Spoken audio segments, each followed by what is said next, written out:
Hello everybody, we are glad to welcome you on the HardReset.Info YouTube channel, and today I'm going to demonstrate that you can uninstall the Zoom app.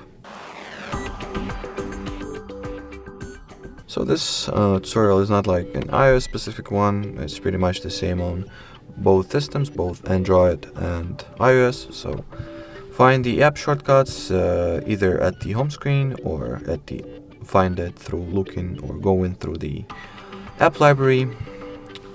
Then touch and hold at the app shortcut, and on an iPhone or on any other iOS based device you'll get this delete app option which you want to tap on, and then tap on the delete over here. As you can see, the app gets removed.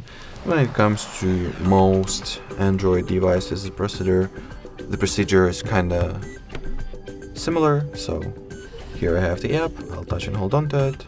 Just go for the uninstall. In here, confirm your choice by tapping on the uninstall button once again, and the app will be successfully erased from your device.